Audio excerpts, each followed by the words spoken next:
Buenas tardes a todos y a todas. Un privilegio compartir mesa con estos 4 magníficos expertos en el sentido más noble de esta palabra, porque son, como digo, expertos y no soy yo quien lo dice, lo van ustedes a poder comprobar en el desarrollo de esta mesa. Me han dicho que vamos regular de tiempo, vamos a intentar ceñirnos en la medida de lo posible para poder tener luego un espacio para el debate que sin duda será también especialmente enriquecedor. Vamos a comenzar con el doctor Ricardo Campos.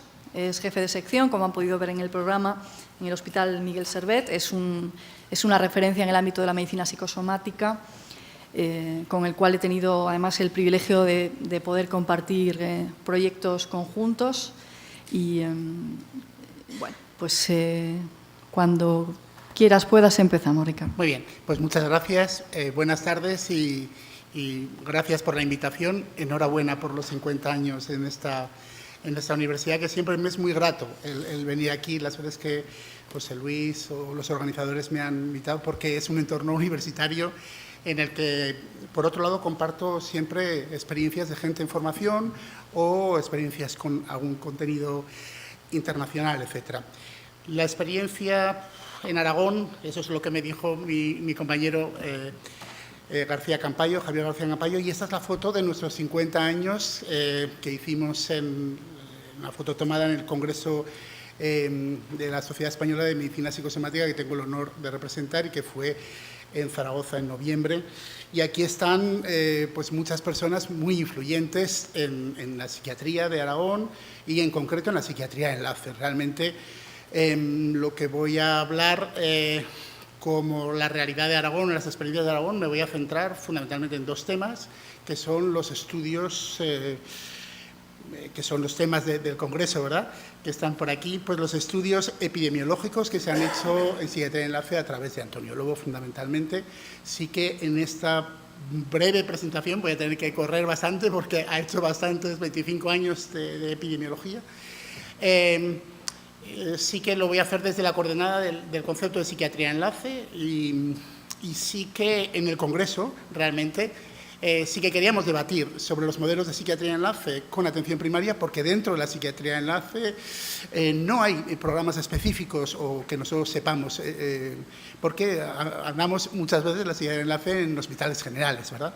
Entonces, bueno, también estoy con estudiantes de medicina, yo no sé si aquí hay alguno, pero donde me sacan a veces una serie de informaciones. ¿Y dónde estoy? Pues yo estoy como psiquiatra, pues en una profesión, un profesional que le gusta a la gente. Es verdad que no me gusta mucho tocarlos, pero sí escucharlos. ¿Y dónde está el médico de familia? En principio, según esto, ¿verdad?, que es un poquito de broma, sería aquellas personas donde le gusta toda la medicina. Realmente el psiquiatra de enlace le gustaría también la medicina, luego veremos por qué. Bien, nos movemos en un contexto de medicina centrada en la persona, con raíces históricas, filosóficas, humanísticas, que no voy a entrar, y que también están dentro de institutos donde es la medicina de la persona, para la persona, por la persona y con la persona, internacionales. Psiquiatría psicosomática, así es como Maxi Lozano y Antonio Lobo y Diefenbacher la han definido, la aportación de la psiquiatría, una psiquiatría que tenéis ahí nuestra revista de la sociedad, que tiene amplia tradición humanística. Ese es el concepto que comentó Maxi Lozano, psiquiatra de enlace del Hospital Ramón y Cajal, muy querido por todos nosotros, sobre qué es la psiquiatría de enlace. Vicisitudes en la relación de los equipos, el compañero lo decía muy bien, los pacientes y sus familias, además de valoración psicopatológica de pacientes que se presentan en diferentes dispositivos asistenciales, ¿verdad? Tenemos dentro de poco unas jornadas en el Ramón y Cajal, precisamente en honor a Maxi Lozano, donde se van a debatir aspectos de psico-oncología, de VIH, pero también de ese reto que significa el cuidado de los profesionales de la salud en el estado de de malestar, ¿no? Y que es un deber de todos. También el burnout, os comentaré. Bueno, me voy a ir rápidamente a cómo las contribuciones de la epidemiología, es Antonio Lobo, cómo desde la tradición británica se hacía referencia a muy poquita relevancia de los factores psicológicos. Tiene un soporte científico. Cuando yo le dije al decano de mi facultad que íbamos a organizar un congreso nacional, le tuve que explicar un poquito la psicosomática que era, porque había conceptos que no... Michael Sepper, Psiquiatría Británica, estudios 2 fases, con instrumentos de cribado, con instrumentos de valoración psicopatológica, pero sí que había que adaptarlos a entornos que no son los primariamente psiquiátricos. Y luego, Hospital General, estudios en toda Europa sobre los servicios de aquellos hospitales que tienen unidades de psiquiatría enlace y psicosomática. Morbilidad importante, no siempre detectada y no siempre consultada. Pacientes complejos, aquellos que se remiten, tienen un incremento de la estancia media. Esto lo hicimos en diferentes centros nacionales, no solo europeos, y nos encontramos con un case mix bastante variado en donde destacaría no solo los trastornos adaptativos y también delirium, sino una amplia proporción de problemas graves o potencialmente graves, intentos de suicidio, depresión mayor, trastornos de sustancias, menos, pero con su importancia, trastornos somatomorfos. La depresión, por tanto, en pacientes con una patología médica es frecuente en diferentes entornos asistenciales, en la comunidad, en la atención primaria y también en aquellos que ingresan o que son visitados por especialistas, ¿verdad? Por tanto, en determinadas personas con patología crónica no sería descartable utilizar o valorar la depresión como una parte del cuadro clínico. Aparece el concepto de complejidad en la medicina, complejidad del caso, complejidad de la asistencia. Esos son pocos numerosos los pacientes, cada vez más prevalentes, pero usan muchos consumos de servicios, costes sanitarios, y muchos de ellos, no todos, tienen una amplia morbilidad psiquiátrica. Entonces se diseñan una serie de instrumentos, ahí vienen los estudios con Mercedes Navío, para cribado, y aquí dentro de ellos pues aparece un instrumento, es el que luego veremos, Intermed. A menudo esos pacientes complejos tienen gravedad física, estudiar la dimensión biológica, psicológica, social y los conflictos o las relaciones con los personal sanitario. Es esa entrevista que se puede utilizar por personas enfermeras, personas entrenadas al ingreso, con definiciones operativizadas. Verde, no hay problema. Rojo, una grave vulnerabilidad y necesidad de acción inmediata. Ese sería el ejemplo biológico, psicológico, social. Pasado, el estado presente y el pronóstico. Pacientes complejos, 27% en los hospitales generales de los que en medicina interna. Por tanto, máximas diferencias en los factores no biológicos, por tanto, psicológicos, sociales y de complejidad de la asistencia. Ese es un ejemplo de esta parte en atención primaria, a través de Febarcones y el profesor Lobo. En Internet, por primera vez, se va a utilizar en primaria y de una forma autoadministrada. 27% de los pacientes que se han visitado hasta ahora, llevan 55 pacientes, etcétera, aparece que son complejos y también se puede validar ese cuestionario autoadministrado y también tendrá una serie de repercusiones en las cuales no voy a entrar. Esto no solo ocurre en plantas médico-quirúrgicas, en la planta de psiquiatría también hay pacientes, un 50% con antecedentes médicos y, por tanto, es bastante frecuente lo que se ha dicho aquí, interés por el trastorno mental grave, paciente con trastorno mental grave y su morbilidad psíquica, y también con tener un internista donde compartamos la asistencia en psiquiatría. Bien, ¿qué es un trastorno psicosomático? No es muy fácil esta definición, desde luego no debe ser aquello desconocido, idiopático, eso sería algo que tenemos claro.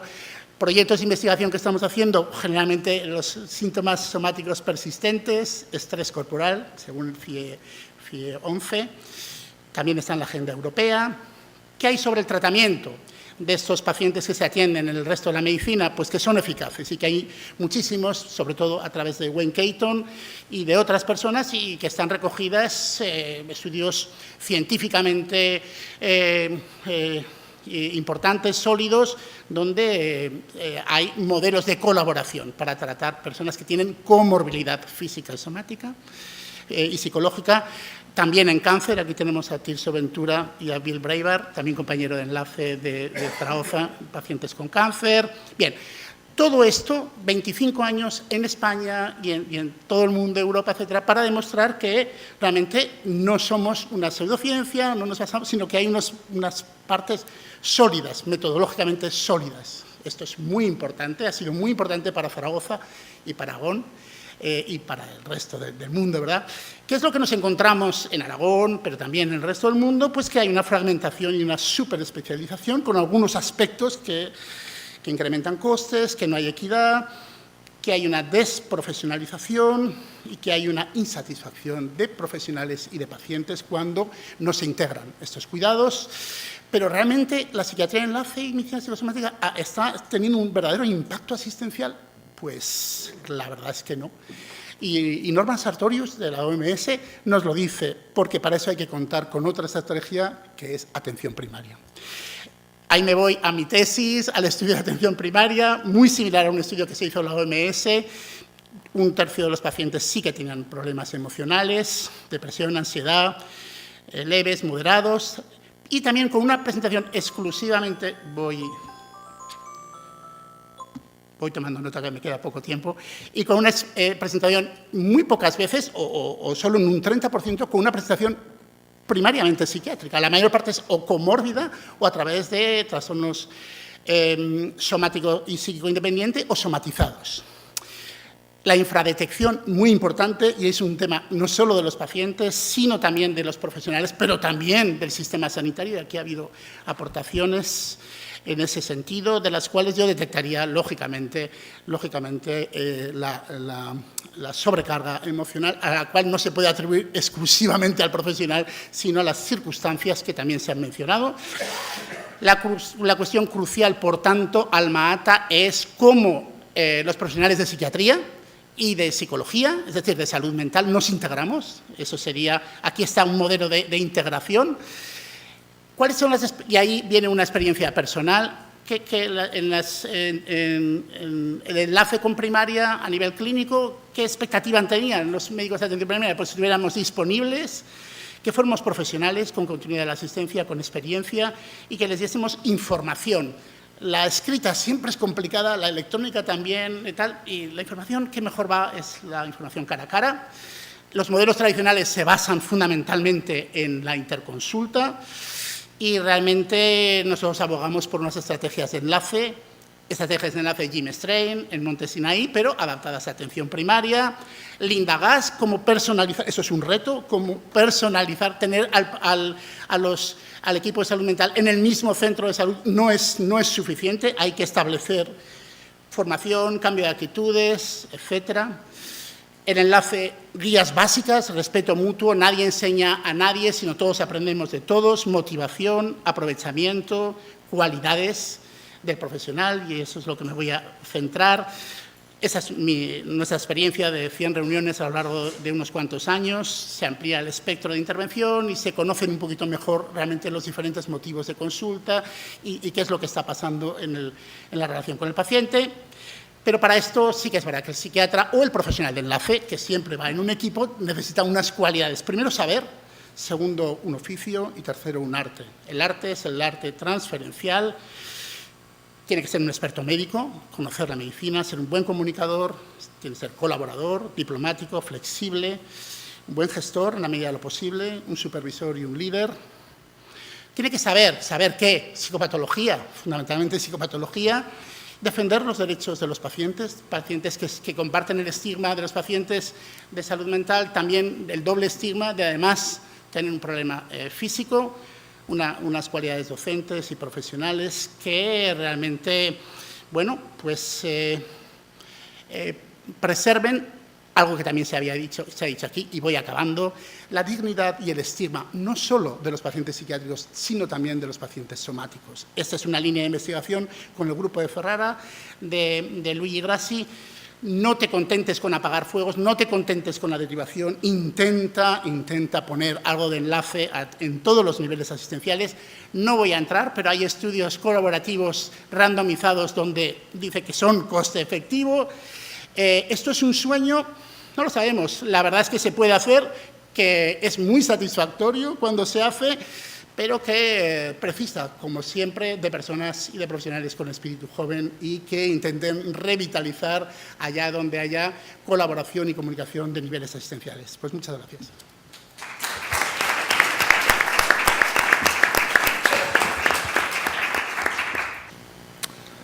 Muchas gracias, Mercedes. Muchas gracias a la organización por la invitación para estar aquí. Voy a pasar muy rápidamente algunas diapositivas porque esto de ser el último tiene también alguna ventaja, además de tener menos tiempo. Como ya se ha señalado, algunos estudios vienen a señalar con instrumentos de autoinforme que de las personas que acuden a atención primaria, un 49,2% presenta ansiedad, depresión o somatizaciones, además de comorbilidad con enfermedad crónica.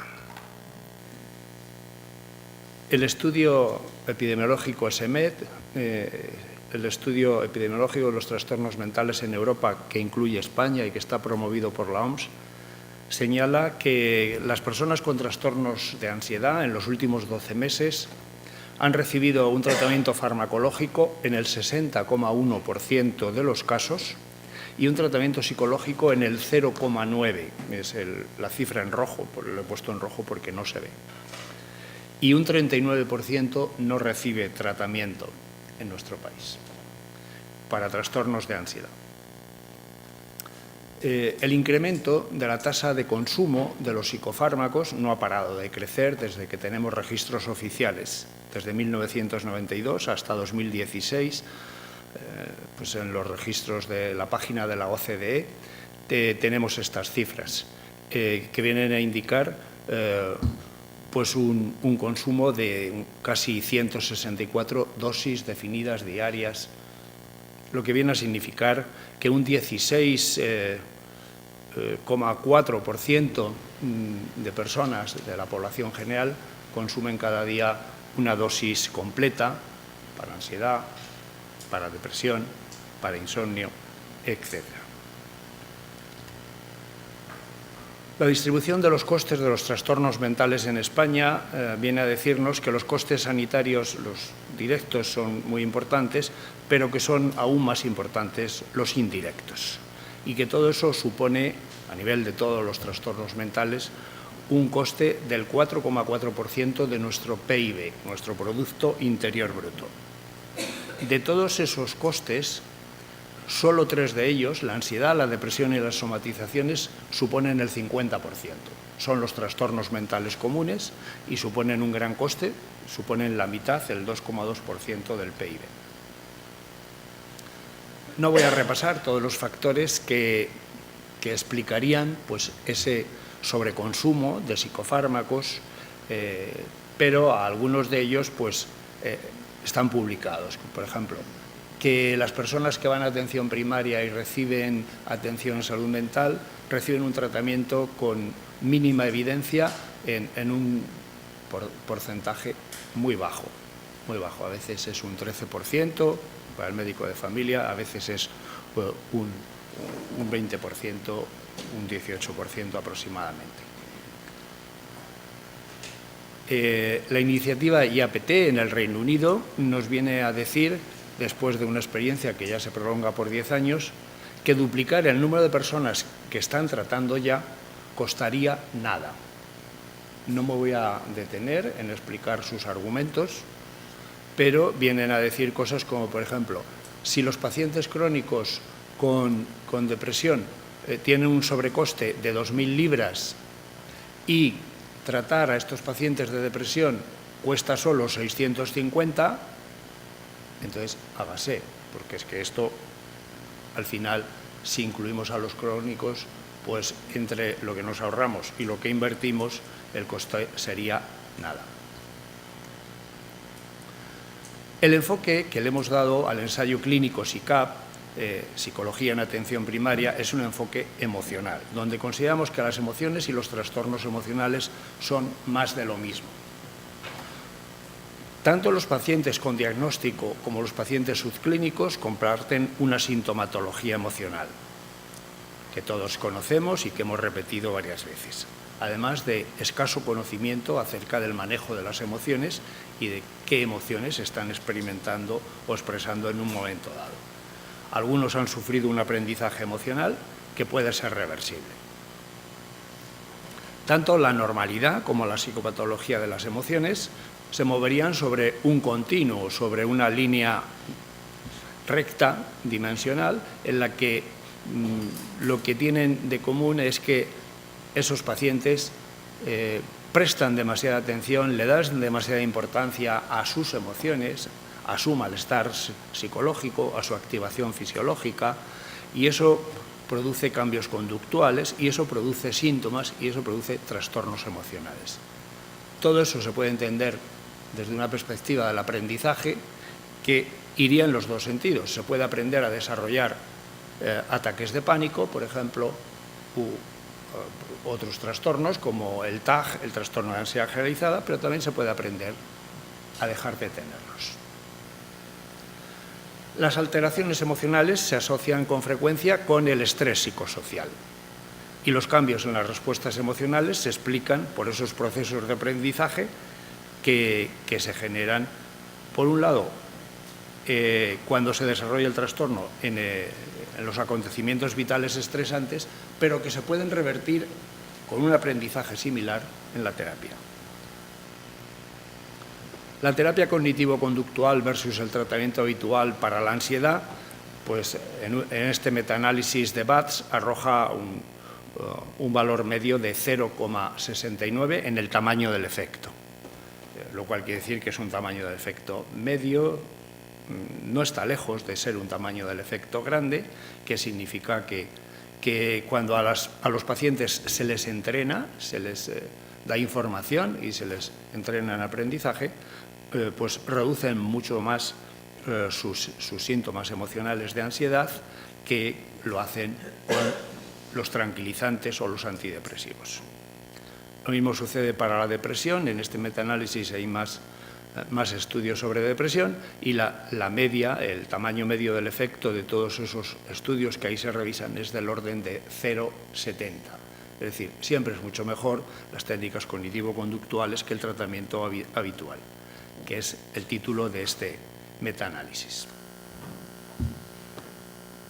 Nosotros al ensayo clínico SICAP le hemos dado un enfoque transdiagnóstico, lo que permite hacer grupos. Y entonces el tratamiento que hemos dado se basa en técnicas conductuales, se basa en el aprendizaje y permite al mismo tiempo tratar diferentes trastornos de ansiedad y depresión leve o moderada.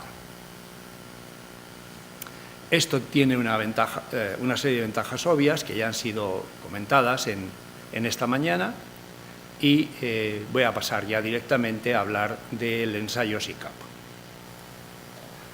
Se trabaja en grupos de 8 personas con diferentes desórdenes emocionales o trastornos emocionales que son detectados casi siempre por el médico, que se aleatorizan en un grupo experimental y un grupo control, que se hace una evaluación ciega por parte de un psicólogo, que se evalúa pre y post y luego se hacen seguimientos a 3, 6 y 12 meses con el PHQ. El PHQ-15 que mide somatizaciones, el PHQ-9 que mide depresión, el PHQ-PD que mide pánico y el GAD-7. Los componentes del protocolo SICAP, que ya se han comentado esta mañana, porque se están aplicando ya en la rutina diaria de la clínica de atención primaria por parte de los psicólogos clínicos, algunos de los cuales están aquí presentes. Las comunidades autónomas donde se ha aplicado este protocolo y que son 10 comunidades autónomas de toda la geografía española.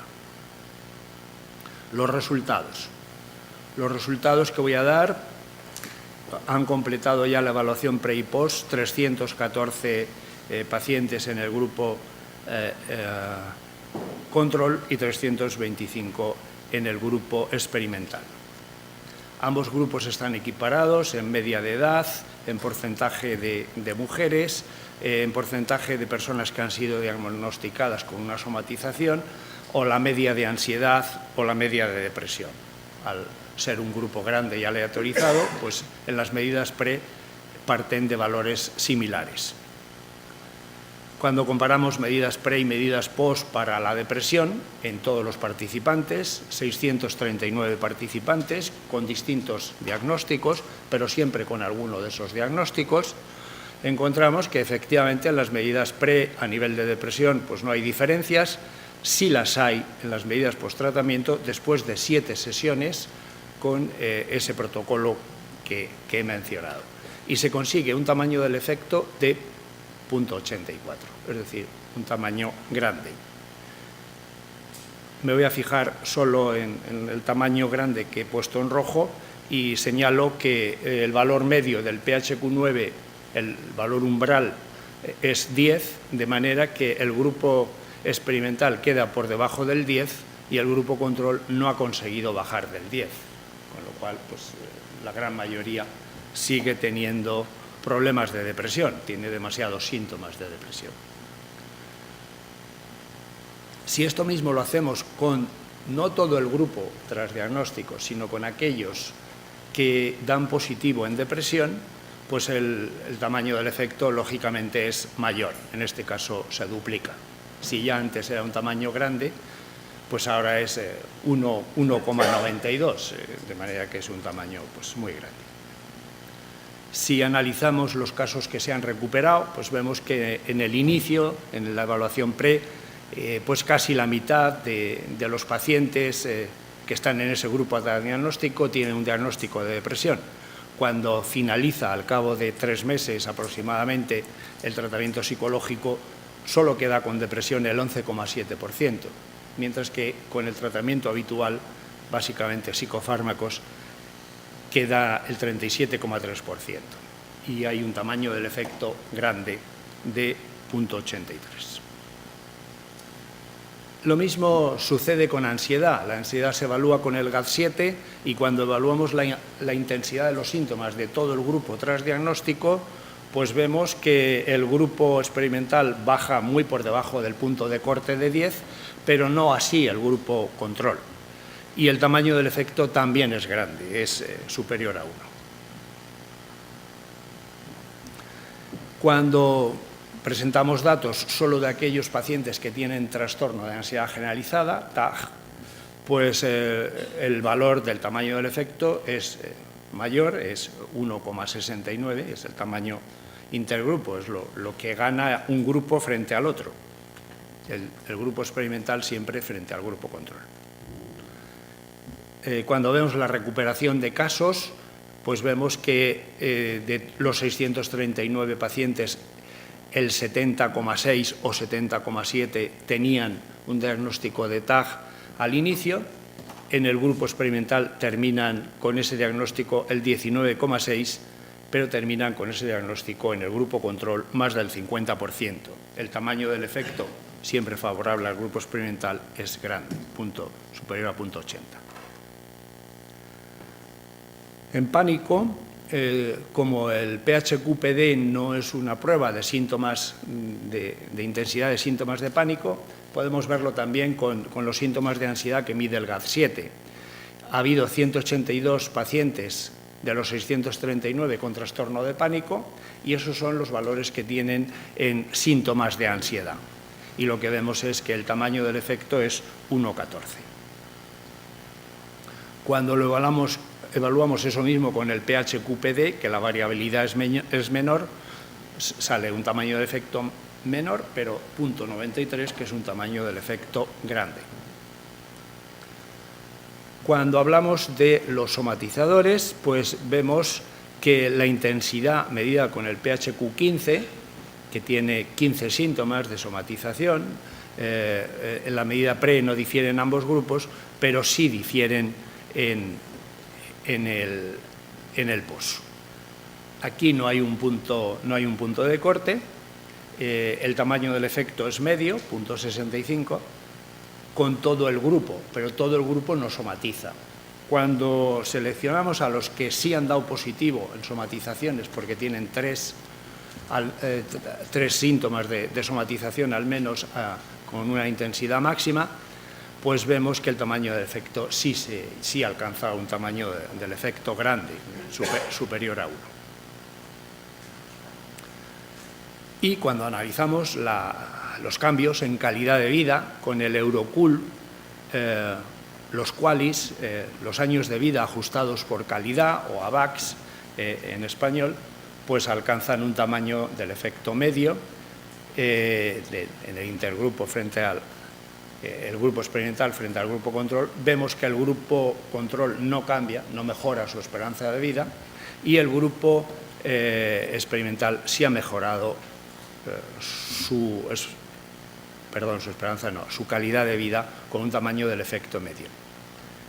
La diferencia en costes, a pesar del psicólogo, que es pues un añadido, obviamente, la diferencia de costes no ha resultado significativa.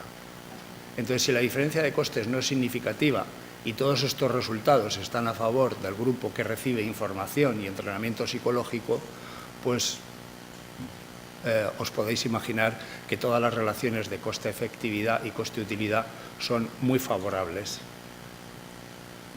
para el grupo experimental y su implantación, como ya se ha hecho en la Comunidad de Madrid. Y eso es todo. Muchas gracias.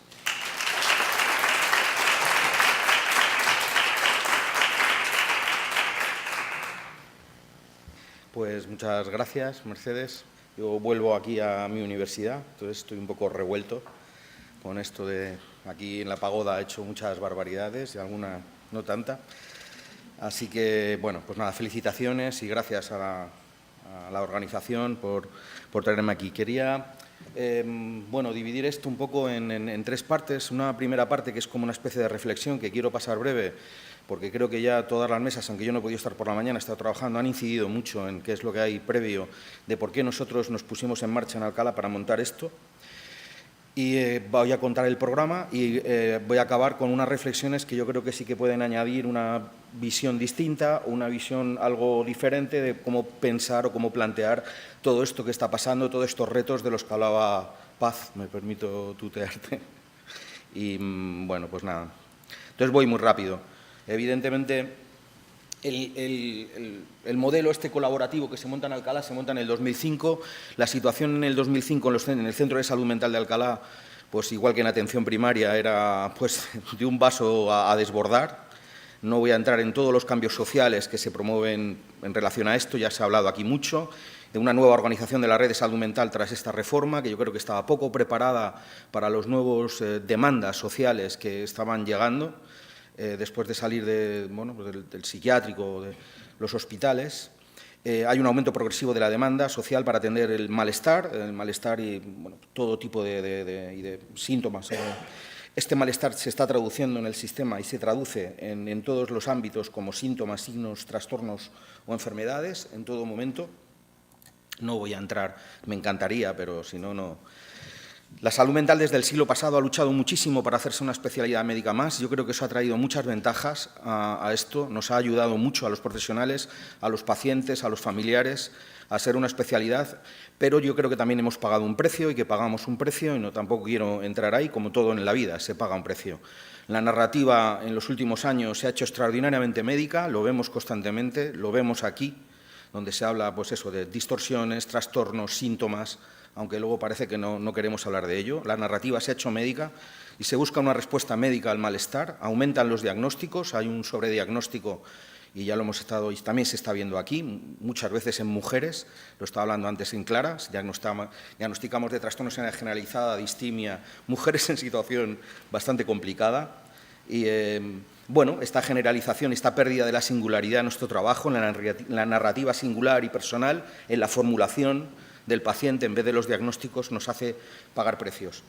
La respuesta desde Atención Primaria de Salud, por la formación que también está recibiendo y por la propia asistencia que tiene, el modelo que prima y esta masificación es un modelo más bien biológico y de derivación en aquellos momentos más. Y el aumento progresivo de la derivación de ya pacientes a salud mental desde atención primaria nos estaba como agobiando a todos. Hubo muchos intentos de hablar y mejorar esto con atención primaria, reuniones, formación, siempre frustrantes, infructuosas para esto. Al final nos montábamos una historia, una relación bastante paranoide, donde pensábamos que todavía se oye en muchos momentos que los médicos no saben, se les escapa, no saben diagnosticar, lo envían todo, y nosotros que pasamos bastante de todo este tema. Cuando de repente haces un modelo de integración y colaborativa, te das cuenta que los médicos saben muchísimo, conocen muchísimo a los pacientes desde que tienen 15 años, les ven más, y que los problemas no están exactamente en el conocimiento o a veces incluso en las habilidades de preguntar si se va a suicidar una persona, sino a veces de los solos que están, del tiempo que tienen, y que preguntarle a alguien si se va a matar empieza a ser un problemón para ese día espectacular si se encuentran solos, pero saben que hay que preguntarlo. Muchas veces esto es complicado. Bueno, la depresión ya es una epidemia, se monta todo el rato sobre metáforas médicas, ya epidemiológicas, se habla casi de un virus, de una cosa externa. Cada vez la medicina entonces se descontextualiza de lo social, nos descontextualizamos de todo lo que ocurre en nuestro barrio. La depresión es una epidemia del siglo XXI y ahí nos mete a todos. Como ya ha comentado el doctor, España lidera el abuso de Orfidal y Tranquimacin en toda Europa. Esto cada vez va en aumento y bueno, pues el sobrediagnóstico y el sobretratamiento, las enfermedades y los diagnósticos de la DSM-2 a la DSM-4 y a la 5, pues se ve como cada vez son 300, 400. Y bueno, ya el roto y ya en prensa de todo tipo, pues ya ves lo que está pasando. Nuevos avances científicos, pues medicamentos para sanos. Y en viñetas que voy recogiendo de los periódicos que me encantan, ¿no? ¿Que pierde mi equipo de fútbol? Pues pastilla. ¿Que el niño suspende matemáticas? Pastilla. ¿Que vence la letra del piso? Pastilla. En fin, esto lo voy recogiendo. De la prensa más general, no específica, evidentemente, de lo nuestro. Las solicitudes de nuevos pacientes en salud mental, pues vais viendo, aunque es verdad que decía la doctora que se ha mantenido en los últimos años, pero del 1992 al 2016 era una pasada lo que venía a salud mental, hasta 9.000 pacientes ahí al año, con lo cual estábamos ahí desesperados. Cuando intentamos hacer esto en el 2005, nos pusimos a estudiar qué tipo de modelos podrían funcionar y qué modelos no funcionaban, en función de lo que ha dicho Ricardo Campos, ¿no? Pues veíamos, cuando nos ponemos a estudiar esto, que no nos habíamos parado a estudiarlo, que había diferentes tipos de modelos de relación con atención primaria y que los tres estos que están en blanco no muestran eficiencia.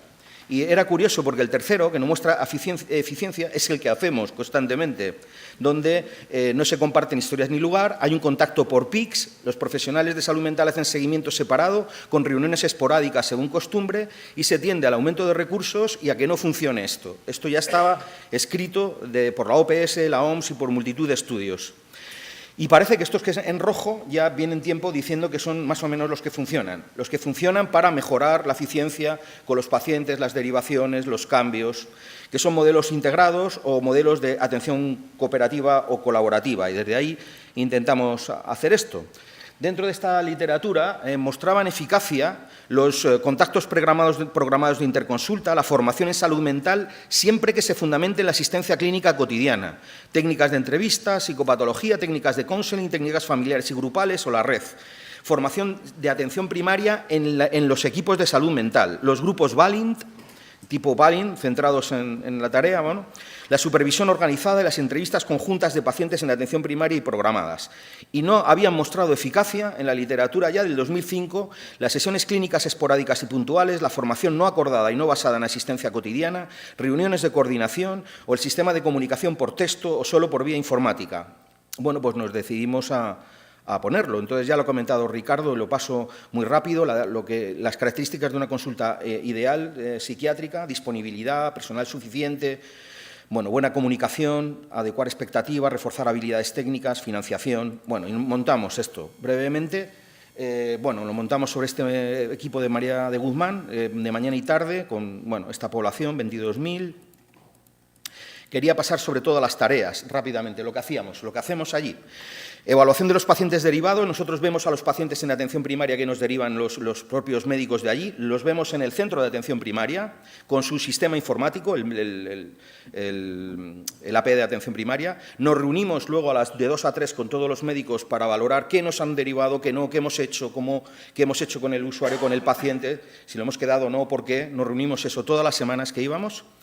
Hay un nuevo sistema de derivación de urgencias, no quiero entrar, y hay reuniones mensuales de formación continuada y supervisión de casos que se consensuaban con los médicos.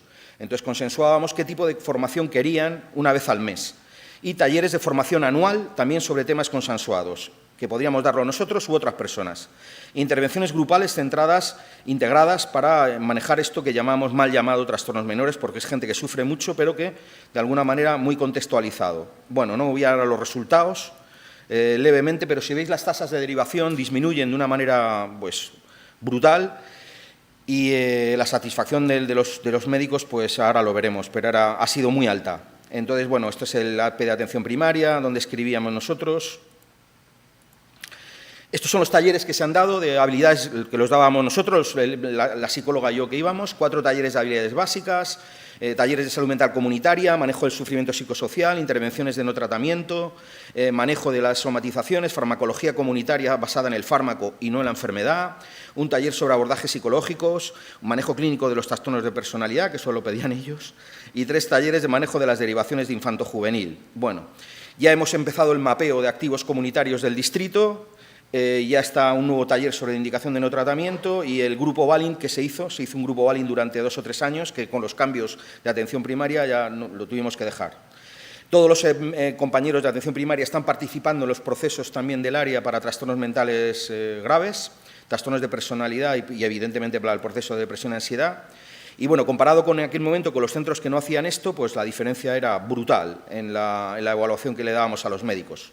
Nosotros también teníamos WhatsApp y, evidentemente, correos electrónicos donde teníamos eso, pues todo el rato podían escribirme y podían whatsappearme cada vez que quisieran. Bueno, voy a pasar muy rápido porque no tenemos tiempo. Entonces, ¿qué hacíamos entonces? ¿Con qué idea íbamos allí? Nosotros íbamos sobre todo con la idea de, conjunto con los médicos, intentar relacionar el sufrimiento con lo social, resignificar, desmedicalizar, despatologizar, normalizar y poder contar con activos en el propio distrito para dar sentido a la solución dentro de esa comunidad.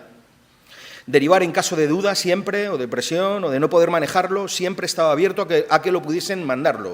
O sea, el tema es, mandadme, a mí yo no tengo problema. Yo tenía problema cuando me lo mandan con un diagnóstico colocado, con un tratamiento puesto, donde yo resignificar esto me resultaba mucho más costoso en las propias entrevistas.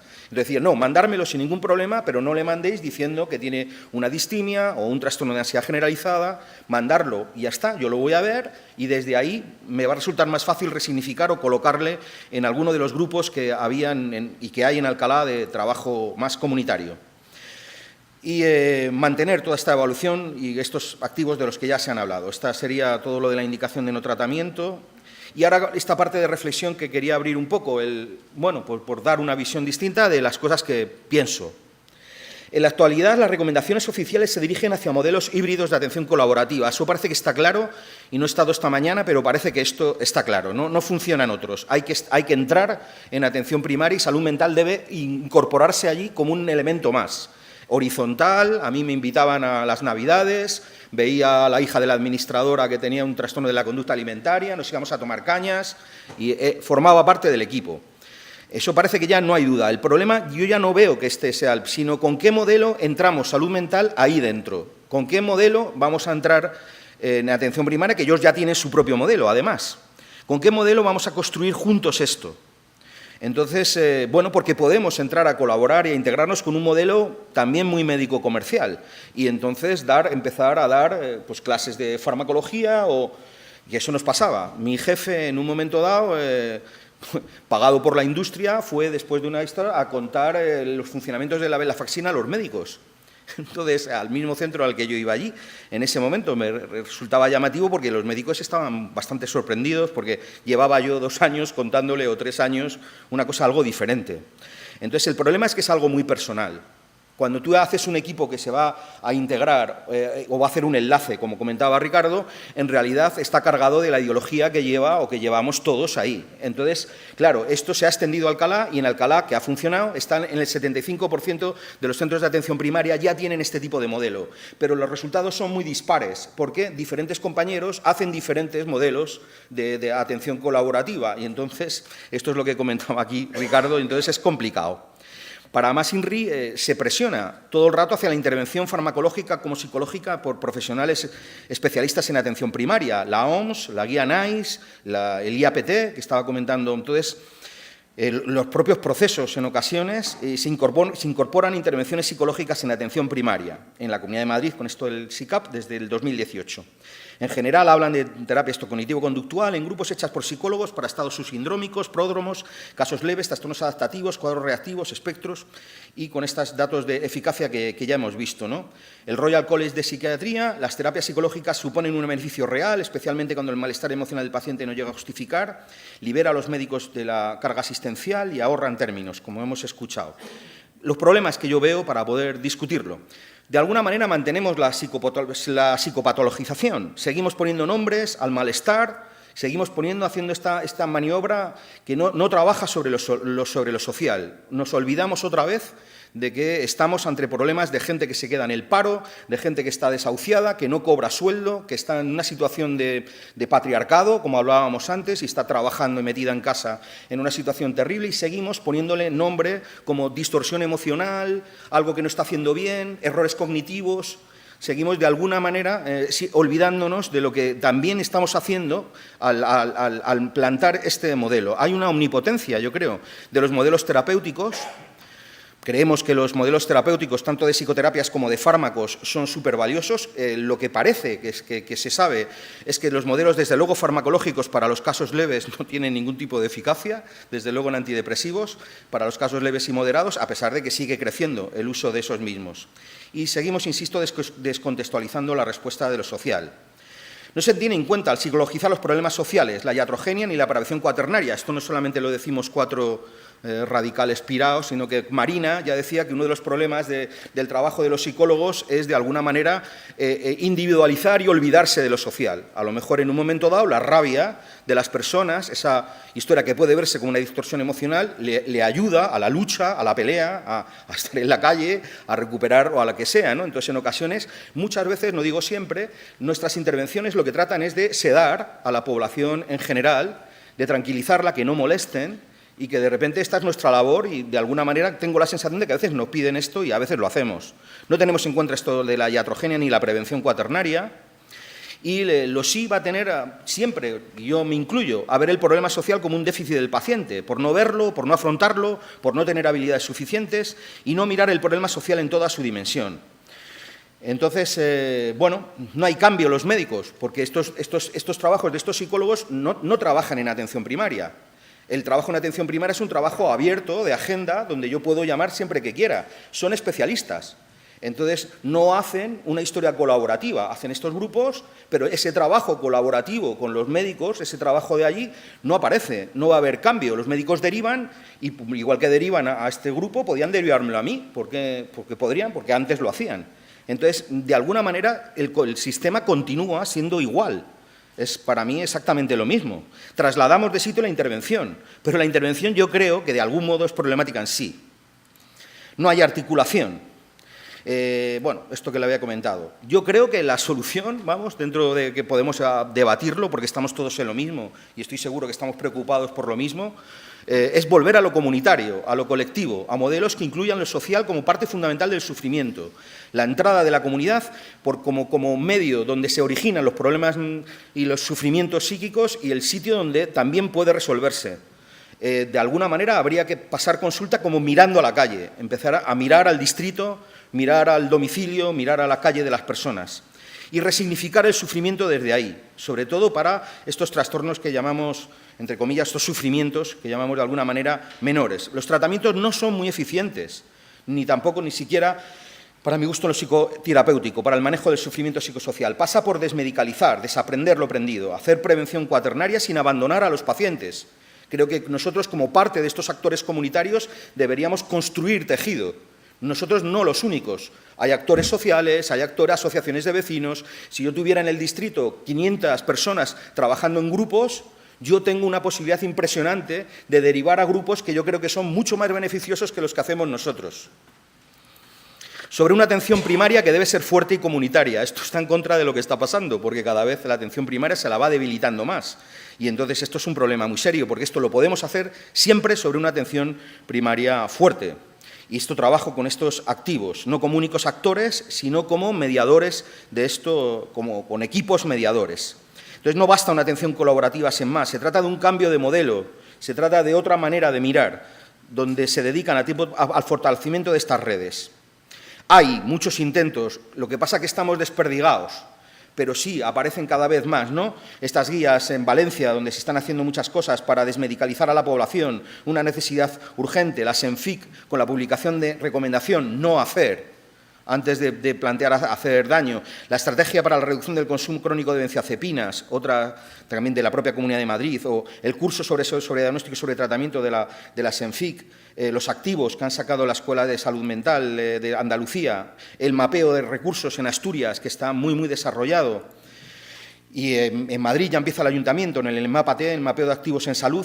Se están iniciando, evidentemente, cosas de esto, y acabar con esta frase de este gran anatomopatólogo del siglo pasado, prusiano: la medicina es una ciencia social y la política no es otra cosa que medicina en gran escala. Yo creo que esto deberíamos, de alguna manera, recuperarlo de alguna forma. Vamos, es nada más. Gracias.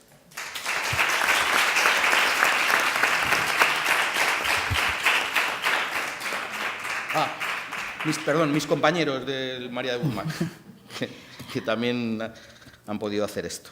Muchas gracias, Paco. Bueno, pues después de esta invitación inflamada, en el mejor sentido de la palabra, al debate que posteriormente vamos a tener, Vamos a quitar esto. Y para finalizar la primera parte de la mesa, en las intervenciones contamos con Joan Alvarós Costa, es adjunto a la Dirección de Salud Mental del Parc Sanitari Sant Joan de Déu, y nos va a hablar de la experiencia desde su ámbito. Muchas gracias, y aprovecho también para decirte algo que no te había dicho hasta ahora. Bienvenido. Gracias. Bueno, gracias a la mesa, gracias a la organización.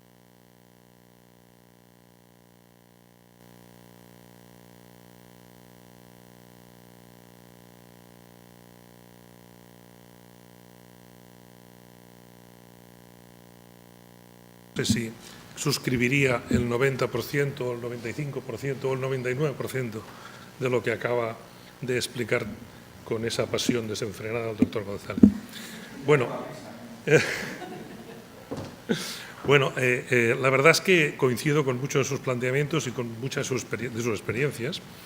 Yo no por sabio, sino porque llevo más años en el mundo que muchos de aquí, pues he vivido antes y después de algunas cosas, y la verdad que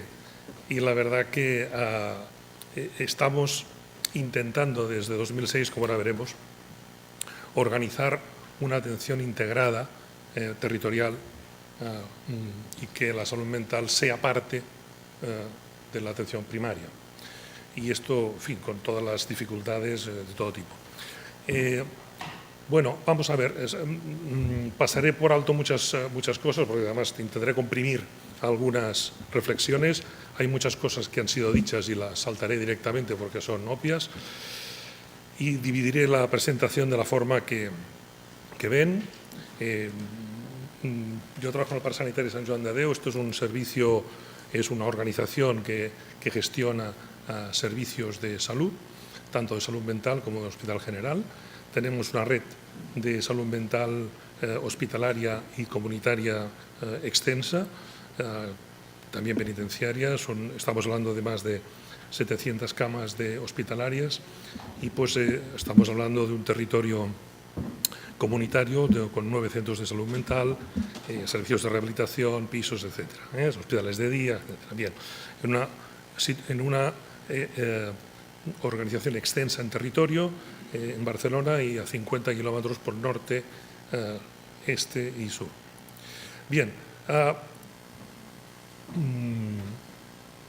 La salud mental, la atención primaria es la asistente esencial, ya viene desde Alma-Ata y desde la Ley General de Sanidad se organizan servicios de salud mental que salen del hospital, como ya se ha dicho, y organizamos una atención primaria de salud mental, pero que no se integra con la atención primaria de la salud, sino que va por un camino paralelo.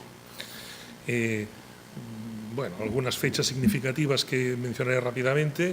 En 2006 es significativo para nosotros porque es el primer plan director de salud mental y adicciones en Cataluña, en que nos insta, digamos que nos insta de forma coercitiva a hacer una serie de cosas que ahora explicaré, que es integrarnos en equipos de salud mental y a tener esta mirada territorial. Esto viene por la corriente mundial de todo esto. No todos los territorios de Cataluña entran en este programa piloto. Este programa se frena con la crisis económica unos 4 o 5 años y el año pasado se generaliza, aunque no al 100% en todas las zonas. Algunos documentos importantes. Bueno, Alma-Ata es el inicio de Ley General de Sanidad, básicamente con los referentes a salud mental, lo comentaba antes, el desarrollo de servicios intermedios que salen del hospital, el equipo multidisciplinario, se consolida la psiquiatría en el sistema sanitario general, ya se empieza a hablar de psiquiatría infantil y psicogeriatría, y así seguimos. Esto hace 30 años.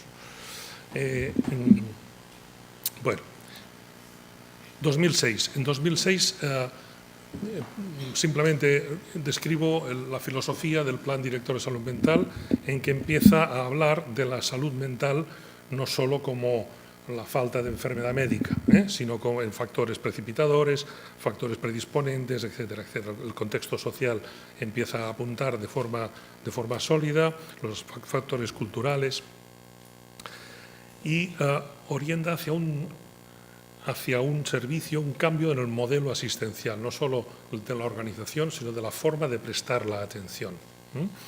Y habla del continuum, por supuesto, de las necesidades de los usuarios, práctica basada en la evidencia y enfoque comunitario de los servicios. Los 3 principales puntos que nos insta a cumplir es que nos integremos en servicios de base territorial, es decir, que al final el paciente, el usuario, está en el centro y tiene que usar, son los servicios del territorio los que tienen que organizarse para dar servicio, no es el usuario que tiene que ir de puerta a puerta. Por lo tanto, integración de los servicios, no hay que abrir 2 historias, 3 historias, 4 historias, una historia, adaptación de la cartera de servicios a las necesidades de los pacientes y mejorar la gestión clínica con evaluación y proceso de resultados. Esto más allá, esto tiene su continuidad, esto era el 2006, en el 2018 esto se enfatiza con, digamos, todos los servicios de base comunitaria alrededor del paciente.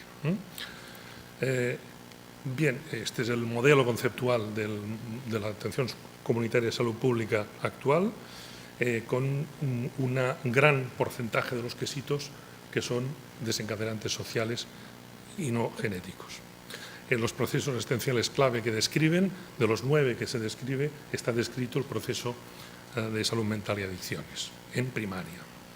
Bueno, entonces, dicho esto, ocurre que nos mandan, nos ordenan, ¿no?, que tenemos que hacer una serie de cosas, que es salir de los centros de salud mental, salir de nuestros castillos de invierno y ir a atención primaria de aquellos que nos mandan pacientes, ¿no?, que nos mandan los pacientes, nos derivan pacientes como decía el ponente anterior, a veces sin comprender muy bien con qué criterios. Y lo que nosotros intentamos explicar a las personas que tenían que ejercer eso es que no es un cambio de nombre, es un cambio de modelo asistencial. Es otra manera de hacer las cosas. Si hacemos más de lo mismo con otros nombres, no hacemos nada. Es un cambio de nombre. Por tanto, estamos en una situación inicial con un modelo de coordinación, por dicho de alguna forma, no hay cotratamiento, te tratas aquí y si no te derivo con las acepciones de la Real Academia de lo que significa derivar, es ir a la deriva, o sea, vete para allá. Poco flujo de información, teníamos muy poca comunicación los centros de salud mental con la atención primaria. El paciente era de primaria o luego era del centro de salud mental y ya está. El modelo es de derivación. Cuando alguien decide derivar, se deriva. Teníamos unas demoras de accesibilidad impresentables. El paciente, disculpen la palabra, pero era tratado como, pues ahora sí, ahora vete aquí, ahora no, esto no te corresponde, esto no es aquí, tienes que volver, esto, el pobre hombre con el volante, porque en este año pues todavía no estábamos informatizados del todo, pues iba con su papel, ¿no? Esto me han dicho que es aquí, eso es impresentable. Y no había objetivos compartidos, es decir, salud mental tenía sus objetivos, primaria tenía sus objetivos. El nuevo modelo lo que dice es que, bueno, eso que decía, es un nuevo programa, es un cambio de modelo. Perdón, ¿quieres decir algo? ¿No? Bueno, un modelo organizativo diferente, salud mental versus psiquiatría, proceso más que dispositivo y trabajo conjunto y compartido. Bueno, partimos también de, esto ya se ha dicho, es el estudio que se ha citado varias veces, del 30%, la depresión, etcétera. ¿Qué teníamos? Pues que el 25-30% de los pacientes de primaria tenían un trastorno psíquico definido, que la mitad de los pacientes presentaban algún síntoma y que el 24% de los pacientes derivados a salud mental eran códigos Z, a salud mental, centro de salud mental, que la población atendida en los centros de salud mental era aproximadamente de un 3 y que el 78% de los pacientes atendidos en atención especializada presentaban diagnósticos que no sugerían gravedad, o no eran trastornos mentales graves, por decirlo de alguna forma. Por tanto, los valores prioritarios en ese nuevo modelo es la accesibilidad, la mejora, capacidad resolutiva, etc. Por tanto, de consultar a compartir, paciente compartido, de coordinar a integrar, no coordinamos, es decir, integramos o deberíamos integrar, este es el modelo ideal, deberíamos integrar actuaciones. Los objetivos son comunes, son por territorio, no son por dispositivo. Los planes de actividades, hay un plan específico para cada territorio, las necesidades no son las mismas en todos los territorios, los recursos son compartidos y la interdisciplinariedad es lo habitual. En ese momento tuvimos que tomar una decisión, el perfil antena, digamos, ¿no? Alguien que se desplazaba y hacía unas visitas, saludaba y luego se iba, o integrábamos profesionales, qué talante tenían que tener estos profesionales, qué habilidades y competencias, y ahí le duele, porque ahí está la variabilidad luego de los resultados, porque depende de la persona, ¿no? Bien. Esto, en fin, abundaré más de lo mismo, efectivamente, las habilidades de los profesionales para dar respuesta no medicalizada. Bien, teníamos que desplazar, por tanto, profesionales a escribir la misma historia clínica. Nosotros no habríamos historia clínica de salud mental. Era una historia clínica de primaria y escribía el médico de cabecera, escribía la enfermera, escribía el psiquiatra, el psicólogo, el enfermero, quien esté. Eso es muy largo, pero digamos lo del delfín y la vaca pues es algo que nos servía para explicar un poco el choque de culturas. Es decir, el delfín es rápido, es inteligente, es listo, es capaz de acabar con un banco de arenques en 10 minutos y la vaca pues está en su prado y rumiando y me lo trago, no me lo trago, no sé, ¿no? Lenta, procrastinadora. Y entonces a la vaca le decimos, bueno, pues ahora tienes que ir con los delfines, ¿no? Tienes que ir con los delfines y hacer lo que hacen los delfines, ¿no? Pero la vaca no puede hacer eso. No puede hacer eso. Cada uno dirá quién es el delfín y quién es la vaca. La vaca no puede hacer eso. Pero la vaca puede enseñar a los delfines a tener cierta pausa y mesura y a razonar algunas cosas. Y la vaca puede aprender de los delfines un montón de cosas. Cómo puede solucionar temas que antes le hubiera tardado siglos en responder. Aprende agilidad, aprende respuesta, aprende proactividad, aprende a manejar pacientes complicados y complejos sin un síntoma psiquiátrico clave, ¿no? Y los delfines ven que esa vaca que parece poco inteligente, pues al final es la que da leche, ¿eh? Y al final es la que la gente come su carne. Y el delfín es muy simpático, hace piruetas, pero no sirve para mucho más. Entonces, el trabajo conjunto con las habilidades de los delfines y las vacas hacen que en atención primaria se consolide un equipo imparable, si conseguimos eso. Bien, apunto también que las intervenciones formativas tienen que ser clínico-formativas, partiendo de casos, si no, los cabeceras tienen mucho trabajo para dar un rollo teórico de no vienen. Bien, sí que hay intervenciones, digamos, a todo esto constituíamos formación una vez al año, conjunta, pero formándonos todos juntos y de igual a igual, ¿eh? No de un superior a un inferior, ¿eh? No, todos nos transmitíamos conocimiento. Bien, esto lo voy a pasar, estas son preguntas clave antes de empezar, porque todo esto está muy bien, pero luego ibas al ambulatorio y no tenías despacho, por ejemplo, ¿no? O oías que decían, no, bueno, no te pongas aquí, que aquí hay mucha gente, ponte allí, que no hay nadie, ¿eh? Y así tus pacientes no molestarán a nadie, ¿no? Esto yo lo he oído, ¿no? El estigma es tremendo, ¿no? Tremendo dentro de la profesión, es decir, los pacientes de salud mental asustan a veces por desconocimiento, yo creo. Esto nos pasó al inicio, afortunadamente eso, ¿no? El roce hace el cariño, ¿eh? Bien, cartera de servicios, ya se ha dicho, pensábamos inicialmente en los trastornos leves moderados y vemos que ha sido bastante útil también en pacientes graves. En pacientes graves no como para tratar pacientes graves, sino para combinar esfuerzos para toda la afectación física de los pacientes graves. Las enfermerías de los dos servicios están trabajando en los sitios donde la química funciona. Bien, esta es la cartera de servicios que tenemos, pero en fin. Bien, finalmente, ¿qué hemos aprendido, verdad? ¿Qué pretendemos aprender? Que el papel lo soporta todo, es decir, que, bueno, pues se hace un plan estupendo y muy bien, ¿no? Que la aplicación centrada de la atención centrada en la persona hace aflorar muchas contradicciones personales, de dispositivo y de sistema.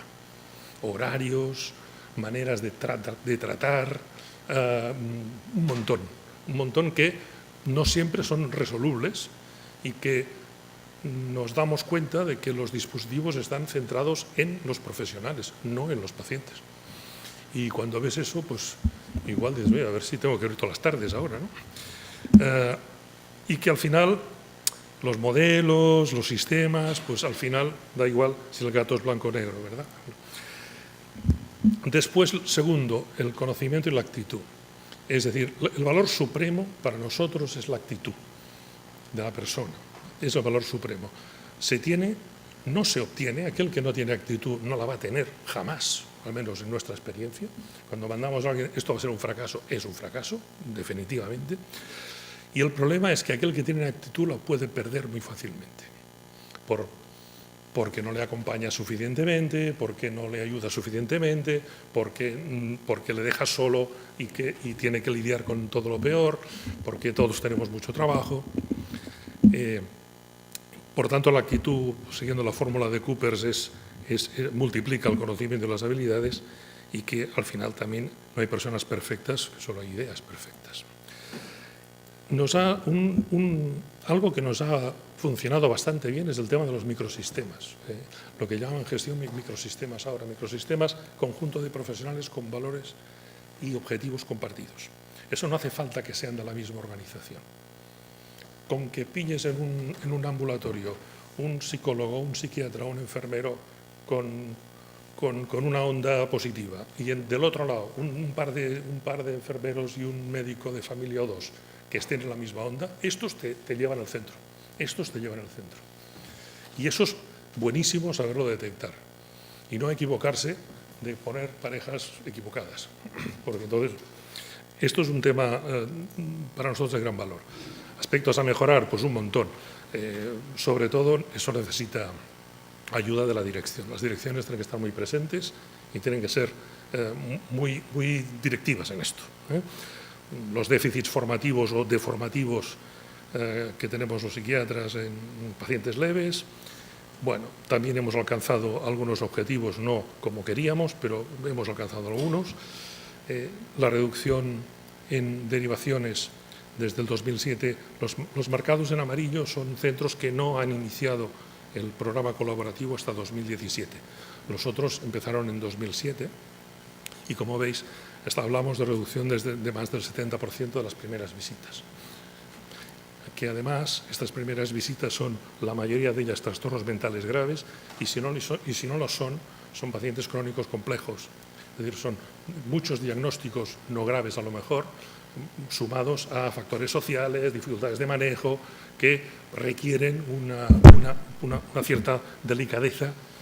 Y os he puesto los ratios que nos marca nuestro plan director. Y simplemente como corolario, pues que solo puede alcanzarse la integración de los servicios desde nuestro punto de vista mediante una sincera suma de voluntades de políticos, gestores, profesionales y ciudadanos que deben estar alineados, que por tanto a lo mejor podremos tener aquí un éxito y aquí al lado un fracaso. Pues eso nos ha pasado. Necesita una trayectoria bien definida a lo largo de un tiempo suficiente, esto no es rápido. Precisa un proyecto sólido, basado en objetivos medibles y una labor muy intensa de comunicación y transparencia. Aquí inicialmente nos equivocamos, hicimos un grupo motor, había algunos que sabían de lo que iba, pero la inmensa mayoría no sabían de qué iba nada. Eso es un error. Hay que dedicar el tiempo que haga falta a publicitar el modelo, a explicarlo, ¿no? No hay que cansarse. Es decir, una mentira repetida es una verdad, pues bueno, es una verdad repetida, es más verdad, ¿no? Pues debe estar acompañado además de la integración de los datos y la facilitación del acceso. La historia única es absolutamente imprescindible, eso de que todo el mundo pueda hacer. Y bien, siento haberme retrasado, pero es que tenía que decir esto. Muchas gracias.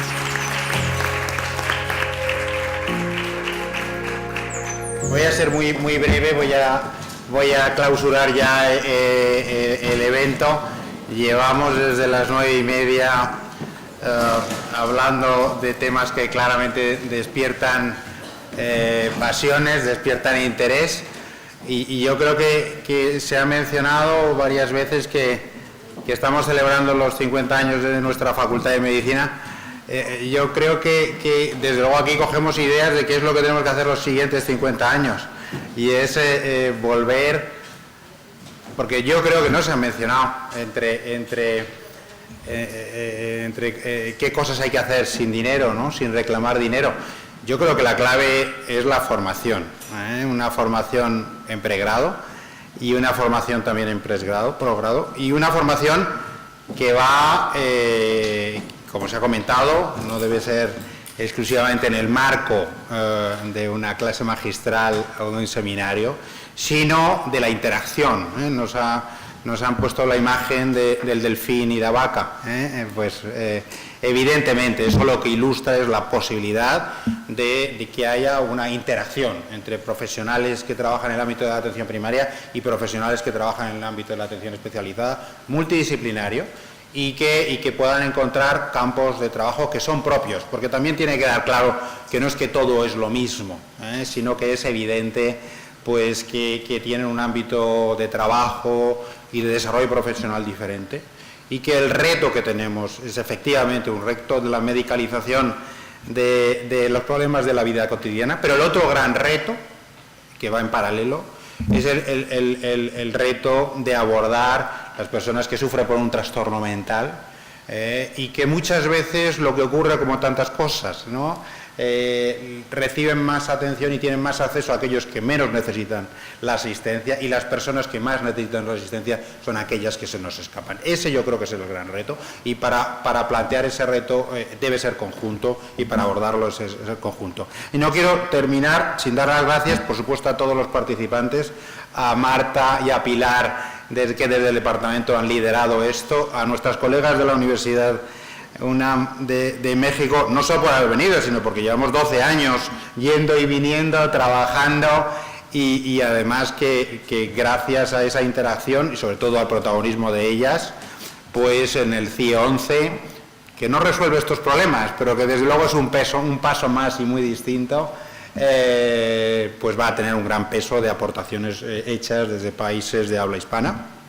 Y también pues hemos estado trabajando en el Mental Health Gap de la OMS, que tampoco resuelve todos los problemas, pero que también trata de trascenderlos, y eso sería mi consejo, y es que se lean la última guía, donde todos estos temas que se han planteado se abordan, no se medicalizan, se recomienda en muchas ocasiones la no intervención, y en otras muchas ocasiones se recomienda la no intervención farmacológica para entidades que continuamente se están utilizando. Por lo tanto,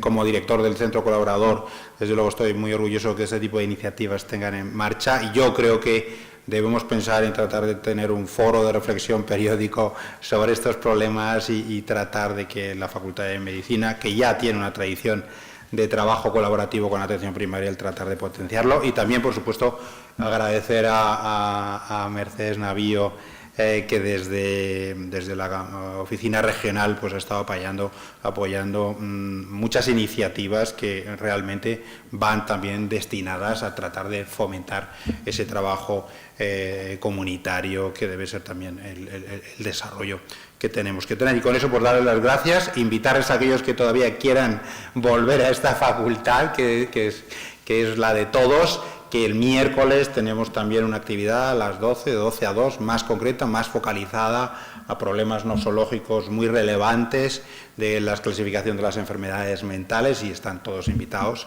donde vamos a hablar sobre las innovaciones que, de la mano de nuestras colegas de México y de otros colaboradores, pues vamos a introducir, esperemos, en la CIE 11 muy próximamente. Es el próximo miércoles. Este miércoles, pasado mañana, aquí a las 12. Muchas gracias por estar.